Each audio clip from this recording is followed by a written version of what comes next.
In July of 1969, a courier was dispatched to Hanoi to deliver a secret letter to the ailing Ho Chi Minh, national hero and leader of the North Vietnamese people.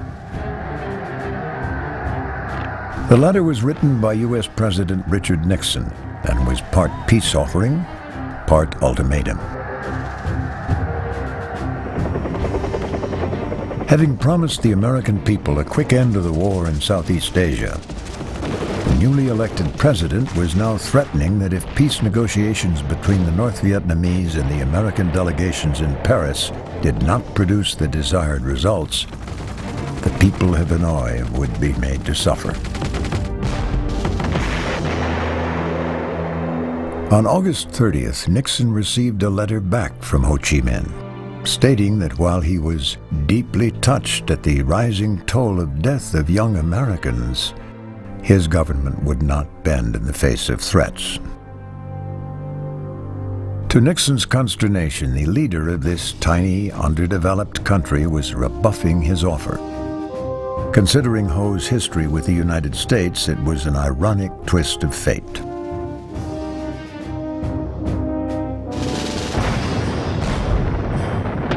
After World War I, and again after World War II, Ho Chi Minh had personally lobbied American presidents, hoping to convince the world's greatest democracy to champion Vietnam's struggle for independence from France. But Woodrow Wilson and Harry Truman both ignored Ho's requests. In many ways, you could look back on the whole relationship between the United States and Ho Chi Minh and see a lot of what you might call lost occasions, opportunities when we could have made deals with him. Then on September 2nd, 1969, at the age of 79, Ho Chi Minh died. The singular impression I have with respect to how Ho's passing influenced the conduct of the war is that it was almost a blood debt that the men of the Politburo felt they owed to Ho Chi Minh to persevere in that war. As Ho's followers prepared to dig in for the long haul, President Nixon began planning a secret and brutal assault on North Vietnam, codenamed Duck Hook. Like other American presidents before him, Nixon mistakenly believed that American firepower could crush his opponents. And the key to understanding why the Vietnam War was unwinnable from the American point of view is you're up against an enemy that's prepared to take unlimited losses. And Ho Chi Minh, when he said, "I will lose 10 men for every one of yours and I'll win in the end," that's something that the United States should have understood. Nor did American policymakers understand that Ho Chi Minh's successors were no less determined than their former leader to use every trick of deception they could muster to outwit and outlast the world's greatest superpower. To counter overwhelming firepower, Ho's forces relied on stealth and secrecy. His agents quietly permeated all levels of society in South Vietnam while preventing any intrusions into the closed culture of the North. In the end, Ho and his followers turned the use of intelligence into the ultimate art of war.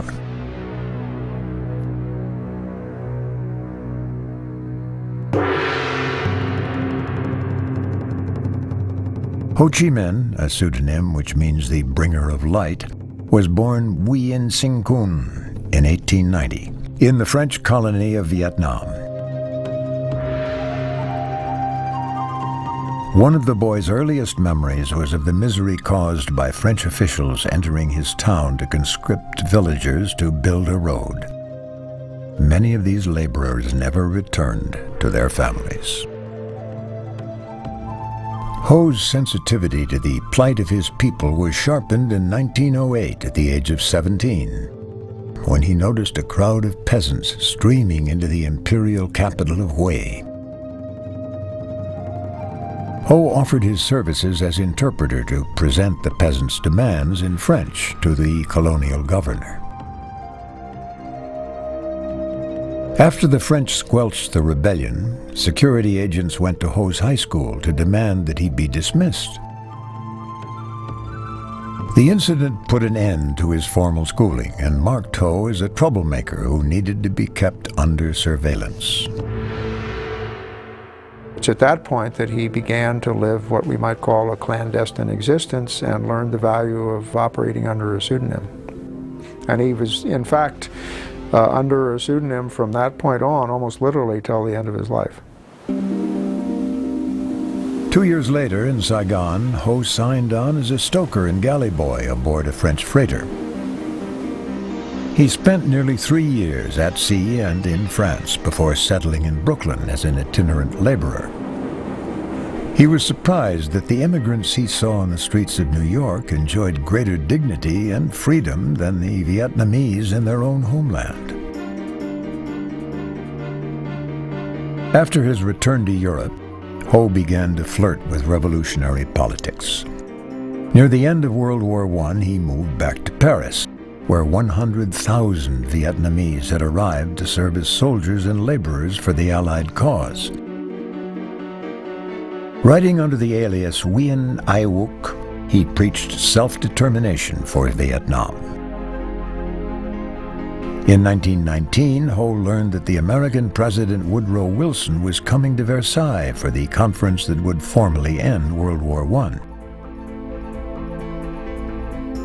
Wilson had espoused a doctrine of liberation for colonial people around the world, leaving Ho with the hope that the U.S. president would support Vietnam in its struggle to break free from French rule. Full of optimism, Ho went to Versailles' Hall of Mirrors to present Wilson with a petition. When that petition was ignored, as it was, not only by the Allied leaders meeting at Versailles, but also by the French government, he concluded that all of the promises of self-determination and human dignity and human rights that emanated from Western civilization, in a sense, was simply hypocrisy.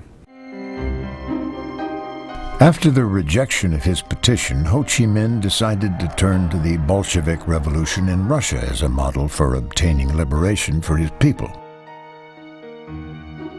He became one of the founding members of the French Communist Party and quickly came to the attention of the French secret police. The French have terrific security systems. They have a terrific network of spies everywhere. Not only Frenchmen, they would have Vietnamese spies. There's a word called a dossier, right, which the French invented that word. The French had these piles of dossiers on everybody. They had information on everybody. They had stuff that went back to when he was a kid. They had kept records of every time he squeaked. In 1923, Ho received an invitation from the Bolsheviks to undergo formal training as an agent so that he could be sent back to his homeland to create an Indo-Chinese Communist Party. By this time, the French police were close on his trail, and as he departed for Russia, he attempted to make a cloak and dagger escape. It's one of these James Bond type stories. He went into a movie theater, changed clothes in the movie theater, came out a side door, got in a taxi cab, fled very quickly to the railroad station, put on another set of clothes, got on the train, and went across Europe and eventually ended up in Moscow. Ho used his time in the Soviet Union to attend an academy for Asian insurgents where he learned Lenin's key dictum: revolution must be launched under favorable conditions. He would wait another 20 years before staging his revolution, and even then, he may have acted prematurely.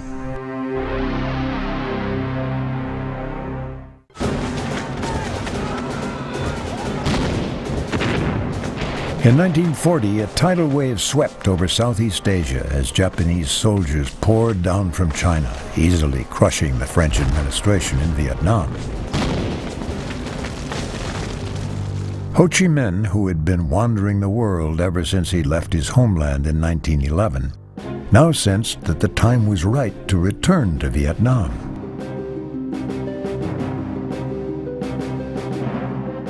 Encouraged by Roosevelt and Churchill's Atlantic Charter, which pledged to restore self-government to colonial people around the world, Ho started to build his revolutionary movement. From South China, Ho snuck across the border into the jungle of northern Vietnam and began to pull together a ragtag guerrilla band he called the Viet Minh, which stood for the Vietnamese Independence League. Not far away, a group of intelligence agents with the U.S. Office of Strategic Services, or OSS, had established their own beachhead in Southeast Asia. Ho soon realized that the close proximity of the OSS might present him with an opportunity. He became convinced that if he could persuade some of these local OSS detachments that he could provide them with good, solid intelligence information on Japanese troop movements, that the United States might recognize his movement as the legitimate representative of Vietnamese nationalism when the war was over. When some of Ho's operatives saw the Japanese shoot down an American single-engine reconnaissance plane, Ho sent his men to rescue the pilot. The Viet Minh brought the injured flyer back to headquarters.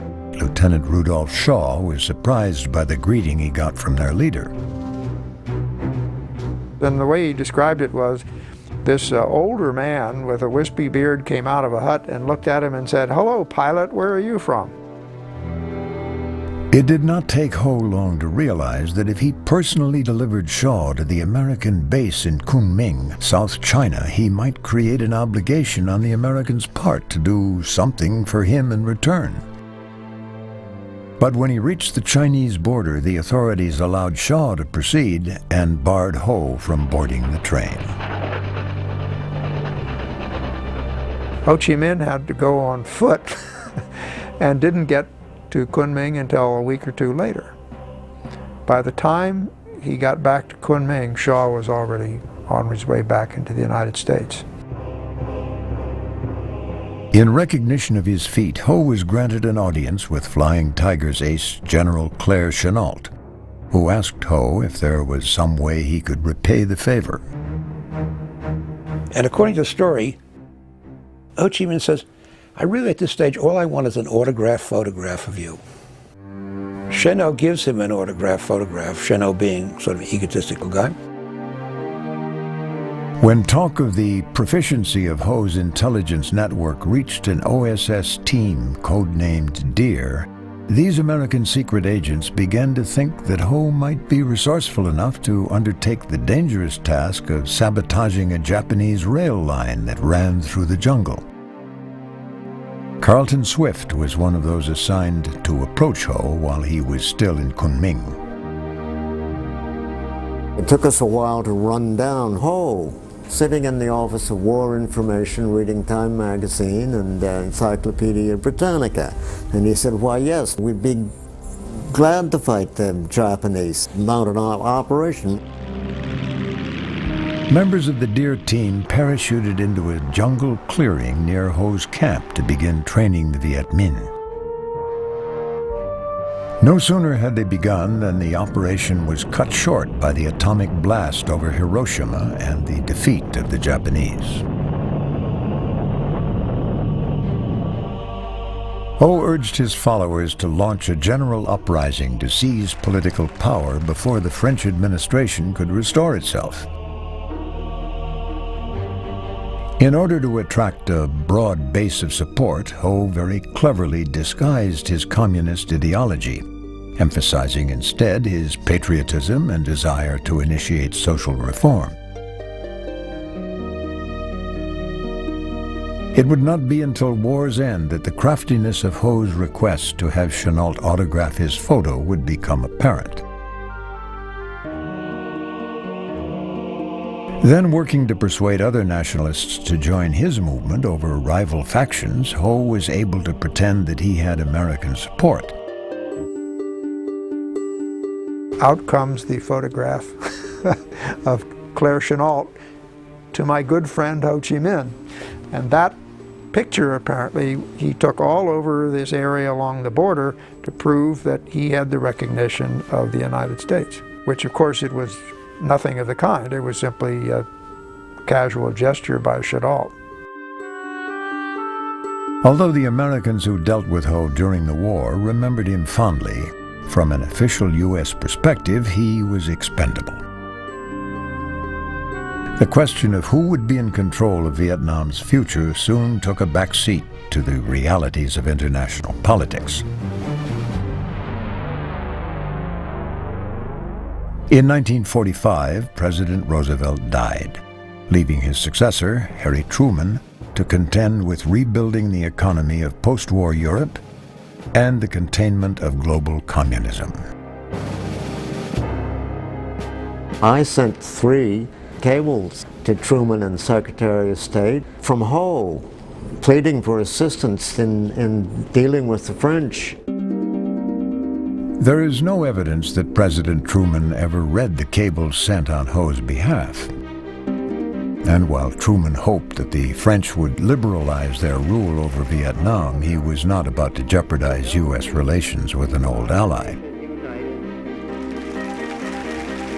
However, in Vietnam, the movement for self-determination had taken on the proportions of a groundswell. On September 2nd, 1945, Ho addressed a crowd of hundreds of thousands in Hanoi's Ba Dinh Square.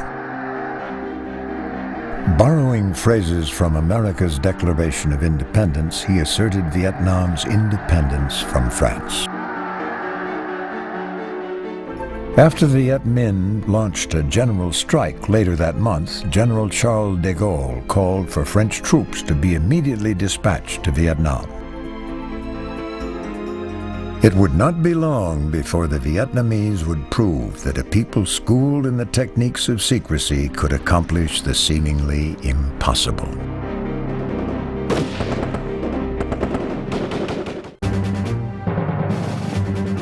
As recovery in the post-war world continued, the strife only seemed to intensify in Vietnam in the late 1940s.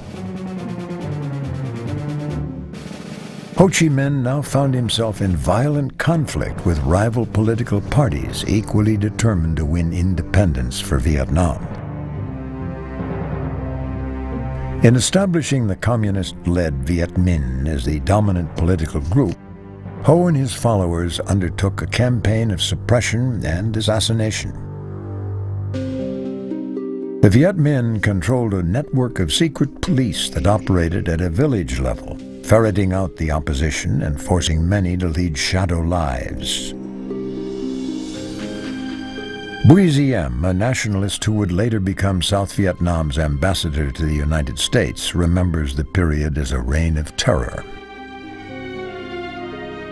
It is a kind of hide and seek period for all of us, you see. Sleeping here and that one night, sleeping there another night. So it was a very, very difficult life.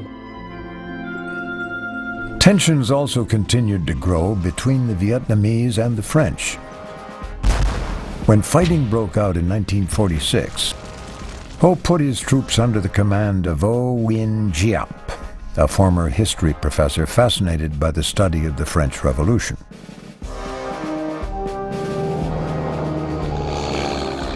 The conflict escalated in 1950 when Communist China sent advisors and equipment to Vietnam, and the United States began to equate the defeat of Ho Chi Minh with the containment of communism. In spite of $3 billion in U.S. aid, the French lost ground until General Henri Navarre came up with a secret plan to regain the initiative. Navarre and his subordinates believed they needed a mooring point in the northwest corner of Vietnam from which they could penetrate the Viet Minh's rear guard. He chose as his base an abandoned French command post called Dien Bien Phu. He sent paratroopers into Dien Bien Phu and occupied it, and more or less dared Ho Chi Minh to to try to attack it and put it back in Viet Minh hands, because Navarre was convinced that it couldn't be taken. At first, Giap utilized the human wave attacks that had worked well for the Chinese during the Korean War. But the Viet Minh suffered enormous losses and were forced to retreat. Even as Navarre poured more troops into Dien Bien Phu, Giap continued to believe that this was the battleground on which to make a stand. Giap decided to switch to a strategy designed to deceive the French. They had what was called the Long-Haired Army, which was an army composed primarily of Vietnamese women who would carry artillery pieces, piece by piece, over mountain trails, up into the mountains right around the base at Dien Bien Phu. With great stealth, the long-haired army managed to infiltrate the area surrounding Dien Bien Phu. Now what they're going to do is dig. And as one of the veterans of that operation told me, he said, the shovel became more important than the gun at that stage. Navarre's commander was the aristocratic Colonel Christian de Castries, a man so overconfident that he had named his 3 artillery bases after his current mistresses. De Castries anticipated a headlong Viet Minh charge and foolishly disregarded intelligence reports that indicated the Viet Minh had honeycombed the area around Dien Bien Phu with tunnels. Giap's troops ringed the garrison with artillery pieces so effectively that soon the French were unable to drop in equipment or supplies. On May 7, 1954, the Viet Minh rose up and rushed the garrison.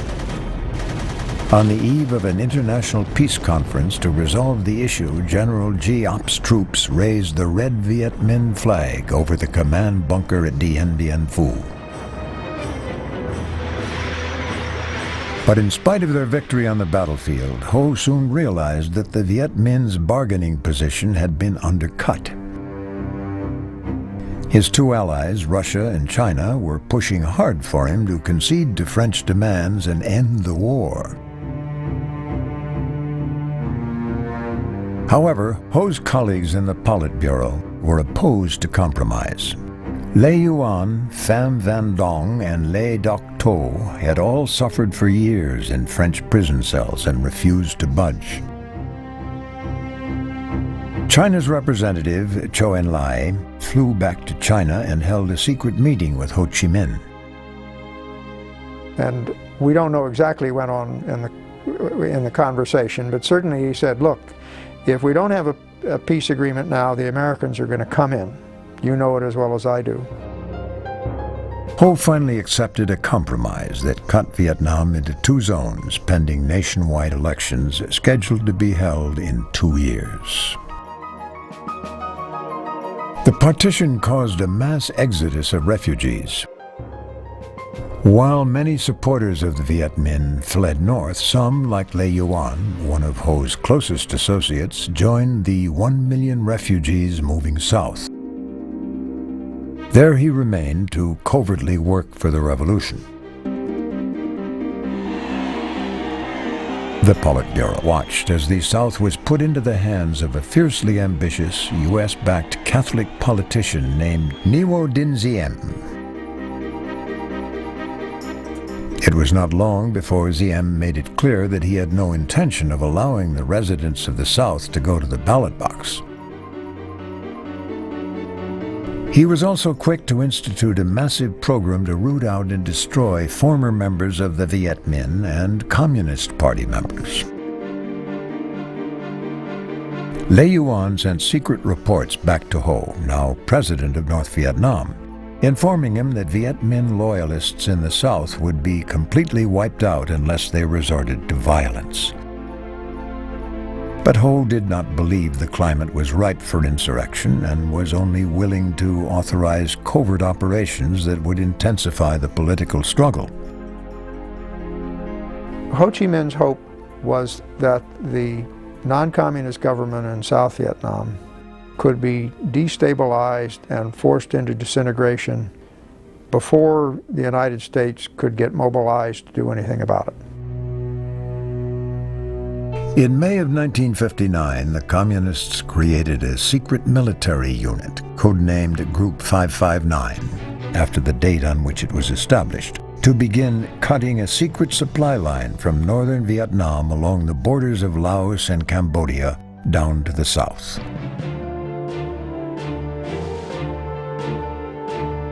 In the years to come, these primitive jungle outposts would become known the world over as the Ho Chi Minh Trail.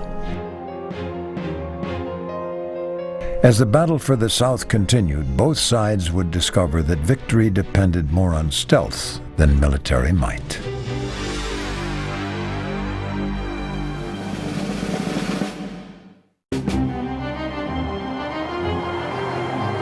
By the early 1960s, the regime of Prime Minister Nguyen Dinh Diem had antagonized many prominent residents of South Vietnam. Equally offensive to this generation of Vietnamese yearning to be free of foreign domination was the increased intervention of the United States in the affairs of their country. Among the first of the Southerners to join the revolution was a young man who, as a student in Paris, had been inspired by a chance meeting with Ho Chi Minh. His name was Truong Nhu Tong. There was no such thing as an opposition political party that you could join and express your feelings about the need for change. If you were going to do that kind of thing, it had to be underground. And so he was forced into that kind of covert organization with other people who felt the same as he did, and they began to organize a resistance. Tong became one of a handful of Southerners to found a resistance group called the National Liberation Front, or NLF.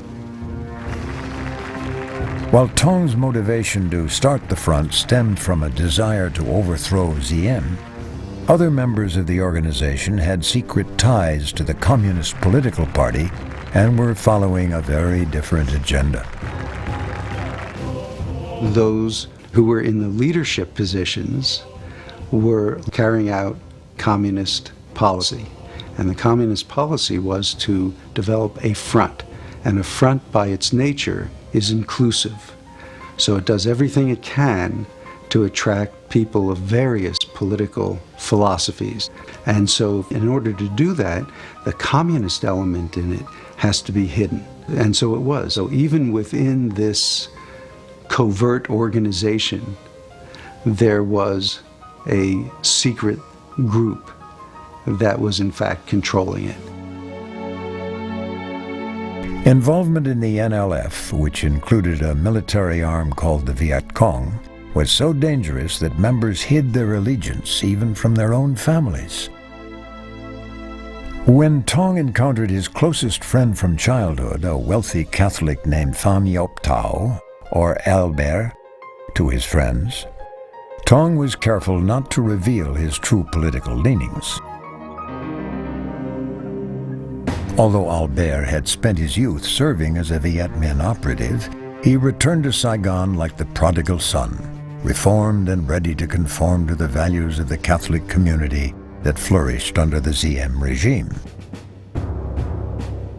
And so once back into the fold, he was then in the good graces of the government. And he managed really to insert himself into the new government at an increasingly more important level.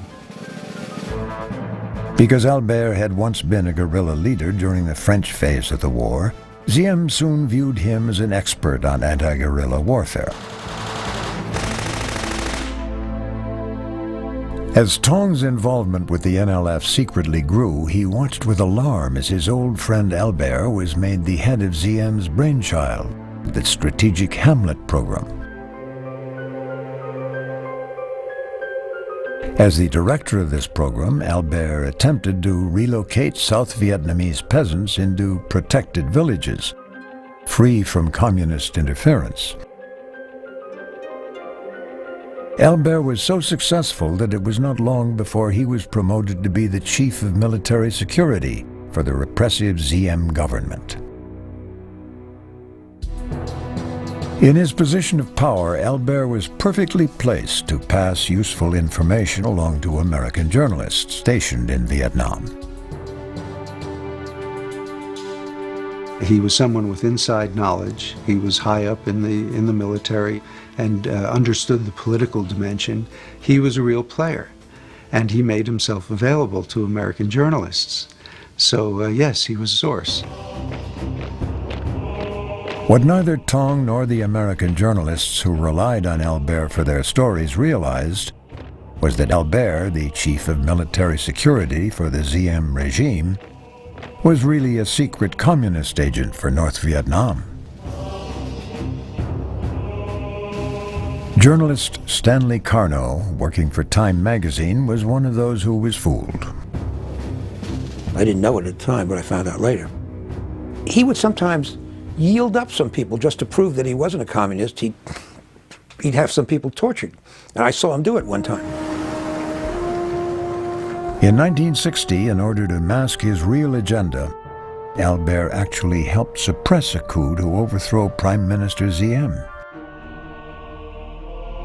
In recognition of Albert's loyalty, Diem drew him even closer into his inner circle. So this is a communist agent who had penetrated the South Vietnamese government at really the highest levels. And his main job was destabilization. By 1963, the work of destabilization was nearly complete. While Ho Chi Minh and the leadership in Hanoi were anxious to oust Diem, they also realized that Diem's unpopularity was driving many residents of the South to join the National Liberation Front. Diem was inadvertently helping Ho and the communist cause. In the end, however, Diem's demise was brought on by his own intolerance. In May of 1963, Diem ordered his soldiers to fire on a group of Buddhist activists and blamed their deaths on the Viet Cong.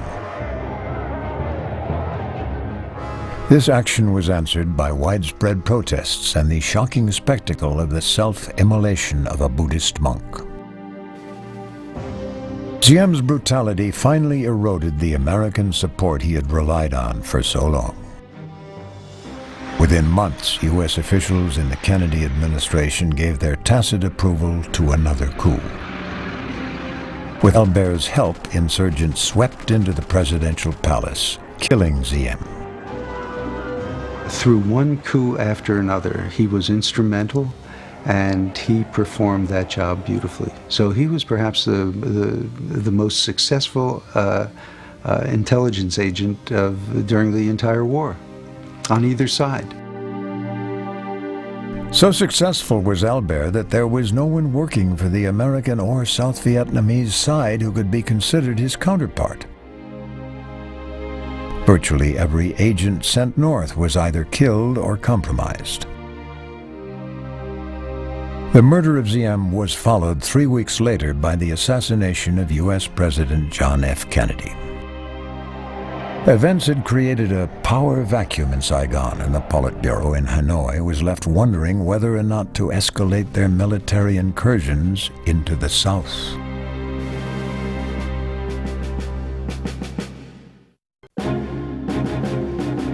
In December of 1963, Ho Chi Minh and the Communist Politburo held a council of war. Unlike some of his more hardline colleagues, Ho weighed in on the side of caution. He was extremely wary of provoking further U.S. intervention. The Politburo finally agreed to escalate the military effort in the South without directly involving North Vietnamese troops. This necessitated expanding their secret project, which would soon become known as the Ho Chi Minh Trail. Renewed hostile actions.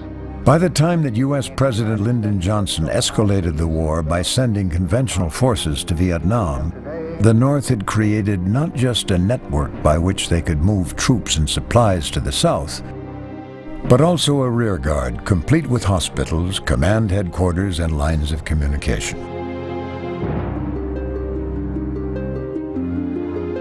Ho Chi Minh loyalist Bui Tin was one of a dozen military specialists to make an early foray down the trail. Like his compatriots, Tin recognized that the North's success would depend largely on intelligence. Về cái tìm hiểu đối phương đó. Knowing about our enemy, this was essential for us, for the reason that we, a small country with limited resources, were fighting against a superpower with advanced weapons and numerous resources. It was our firm belief that we had to know our enemy in order to defeat him.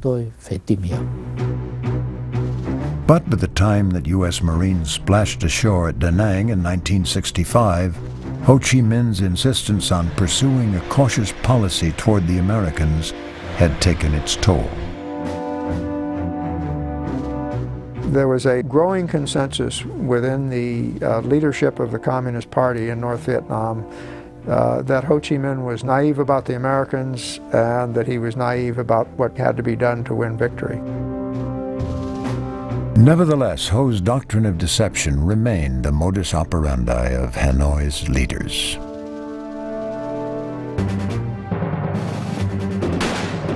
Viet Cong intelligence agents were successful at penetrating the ranks of the South Vietnamese government and army.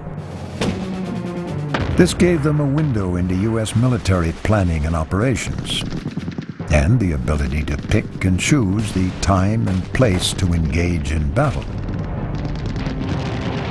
The essence of guerrilla war is that the guerrilla does not have to fight. He fights when he wants to fight.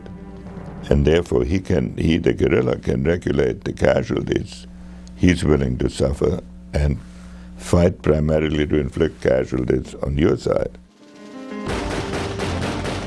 In the South, a succession of violent coups brought instability to Saigon. Then in 1965, under the leadership of General Nguyen Van Thao, government forces cracked down on the NLF, and leader Tuong Nhu Tong was imprisoned. During his incarceration, Tong learned of Albert's true political identity and discovered that the Thao government had tortured and killed his old friend. Tong was still in prison in 1968 when the North called for a nationwide uprising known as the Tet Offensive, in which the Viet Cong launched an all-out assault against cities throughout the South.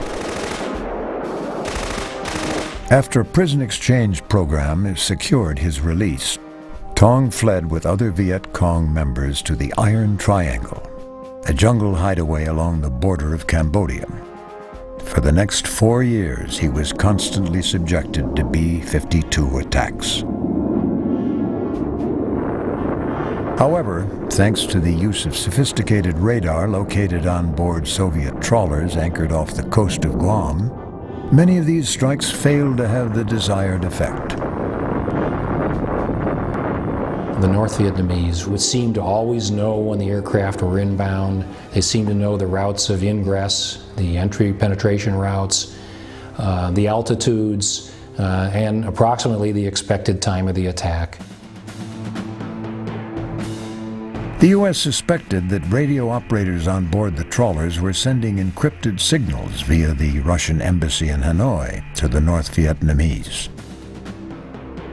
But they did not want to fire on the Soviets and risk direct involvement with the communist superpower.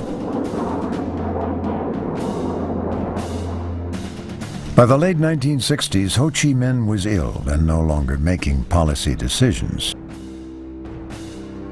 He had ceded authority to Le Yuan, senior member of the Politburo, Pham Van Dong, who took over as Prime Minister of North Vietnam, and Le Duc Tho, Henry Kissinger's formidable adversary at the bargaining table. Ho's death from heart failure in 1969 inspired his successors to redouble their efforts. Nothing could possibly diminish their determination to prevail. By 1970, nearly every hamlet in South Vietnam had been penetrated by 1 or 2 communist sympathizers. As a newly arrived intelligence officer, Stuart Harrington soon realized just how far Ho's revolution had spread.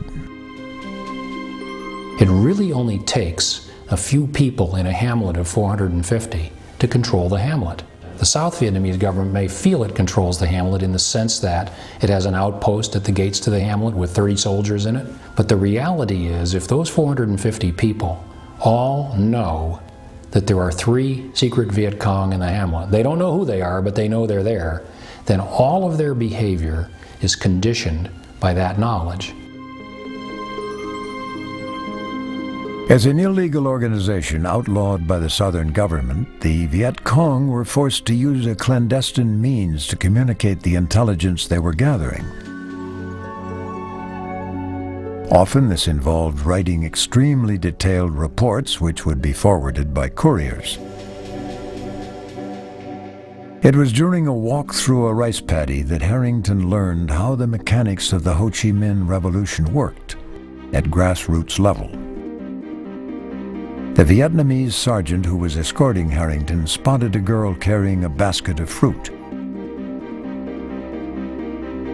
When the sergeant's initial search did not reveal any incriminating evidence, he reacted in anger.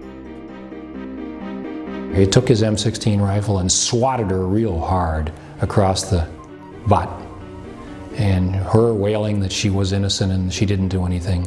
And finally, in frustration, he looked at her and he said, "Let your hair down," because her hair was pinned up. And she let her hair down, and when she did, a thing the size of a cigarette fell out on the ground, and it was a letter from the Viet Cong village chief of that village to his neighboring Viet Cong village chief.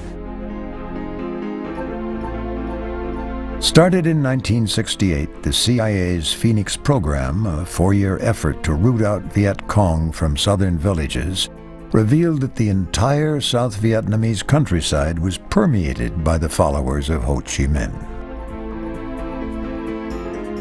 I would say that the intelligence war, for a significant part of the Vietnam War, the intelligence war in the countryside was won by the Viet Cong. Ho Chi Minh tapped into a collective yearning for liberation from foreign influence and was able to channel it into an effective fighting force. He dedicated his life to the revolution, as did untold numbers of other communist and non-communist Vietnamese. In 1973, members of the Politburo signed a ceasefire agreement with the United States that led to the withdrawal of all foreign troops from Vietnamese soil. 2.5 years later, the North Vietnamese marched into Saigon as the last Americans escaped by helicopter from the embassy rooftop. Ho Chi Minh did not live to see his dream realized, but his followers did, winning the revolution and creating the united and independent Vietnam Ho had envisioned more than 50 years earlier.